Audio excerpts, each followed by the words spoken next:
Hi, I'm Anna, and today I'll be sharing with you a differentiated play demonstration using the material brown paper bag, specifically the small version for lunches. It's really cheap, really simple, but you can get really creative with the different things that you do it to help your students grow cognitively as well as socially in your classroom. So today we'll be going over 5 different types of play. We have functional play, concept development play, dramatic play, constructive play, and games with rules. Let's begin by looking at functional play. For this activity, I'm having my students fill a brown paper bag up with this sensory material. You can choose any material. This is just what I had on hand. And they're going to scoop and dump into the brown paper bag. There we go. Filling it all the way up. Then I have them give it a shake and dump it out. Specifically, the directions that I wrote down for my students would be to fill your bag, close the top, shake it up, dump it out, and then to repeat. Shake, shake, shake. And dump. This is meant for students to be done by themselves.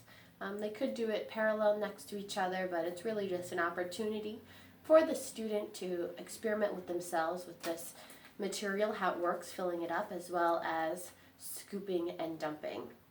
If you wanted, you could also work on their pincher skills and put tweezers or tongs in there instead and have students tweeze or scoop or pinch things into the bag instead of scoop. The standard, the WeMail that I have here, really focuses on students' hand-eye coordination and their fine motor skills, because it does take a lot of fine motor skills to be able to scoop, keep something on the spoon, and then deliver it properly inside the bag without having it dump everywhere. And if you bring in the pinching, that also focuses on the hand fine motor skills as well too. All right, let's take a look at concept development play. For concept development play, I'm having students really focus on the mathematical concept of numbers and counting and their relationship with one another. The standard I have here really focuses on counting and really number sense, how students understand numbers. So for this game, or this play activity, my directions for the students are to choose a mystery bag, count the items inside, compare your items with a partner. Who has more? Who has less? There are different variations you could do for this game, but the basics of, here's your mystery bag. I just put some fun question marks on the outside to give it an appeal. Have students pick one, reach in, pull out the material, and then count how many of that they have. So in this bag I have 1, 2, 3 rocks. And then if their partner were to pick another bag, like this one, pull it out. What item? We got clothespins, and they have 1, 2, 3, 4, 5 clothespins. 5 clothespins is more than 3 rocks. 3 rocks is less than 5 clothespins. You could also have students add the bags together. My 3 rocks plus your 5 clothespins equal 8 items altogether. To keep it interesting, obviously you can decide the number of items in a bag based off of your students' level of counting and sequencing, but also you can change up the materials to keep it exciting and fresh and new every single time. This is designed to be done with partners, the 2 of them interacting with their 2 bags, but it could also be done individually. Students could open and count 1 bag, or they could open 2 bags and then add or compare the 2 bags that they are looking at inside.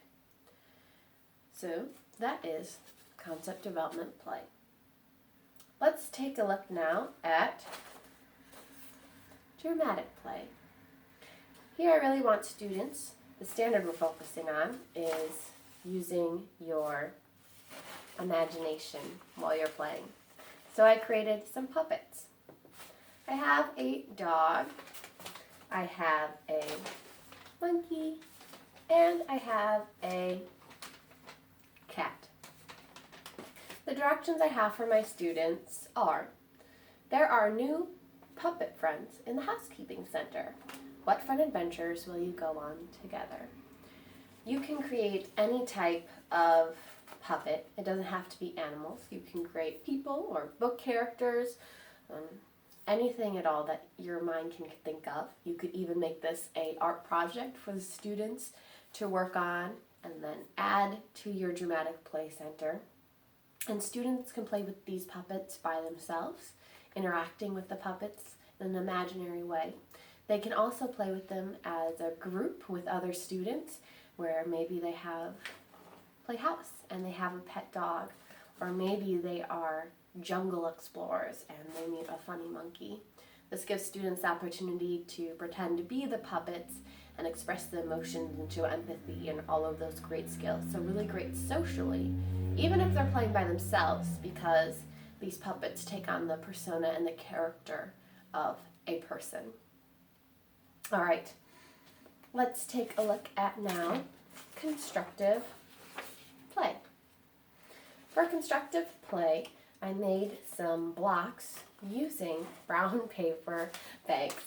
I cut off the bottom of the brown paper bags, of 2 round paper bags, and I put one inside of the other and then taped it closed.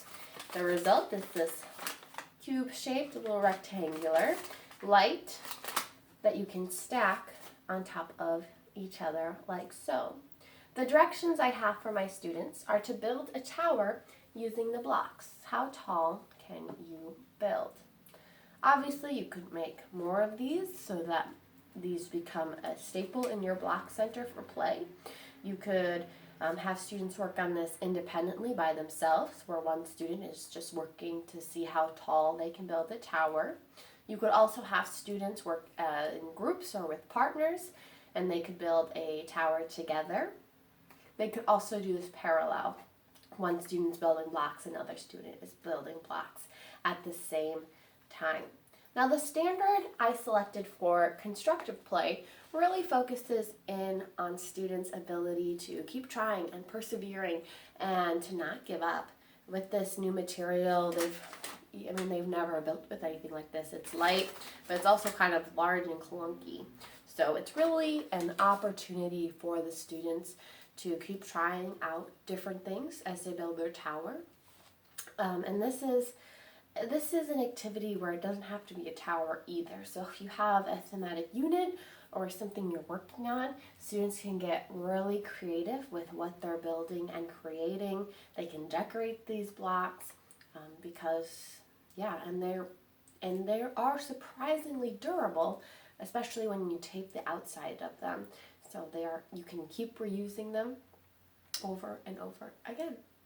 All right, I'm going to be moving on to my final play activity, and that is games with rules.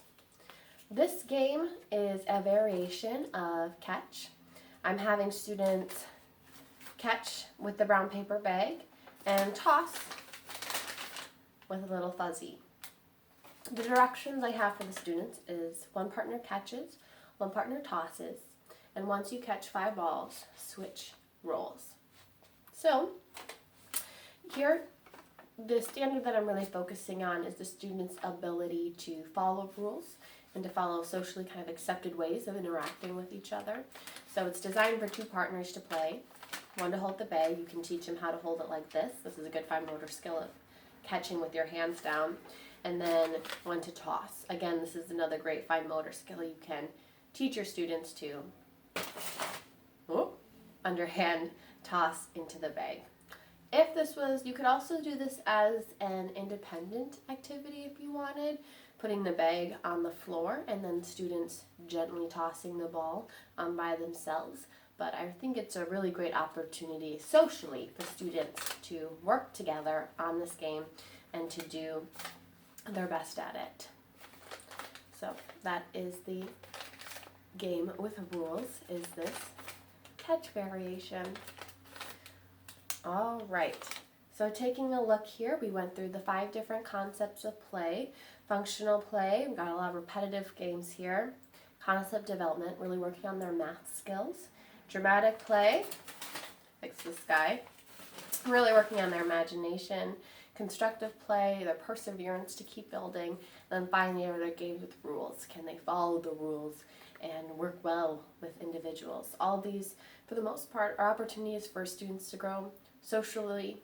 Not for the most part. They allow our students to grow socially and cognitively in our classroom, helping their brains grow, which is great.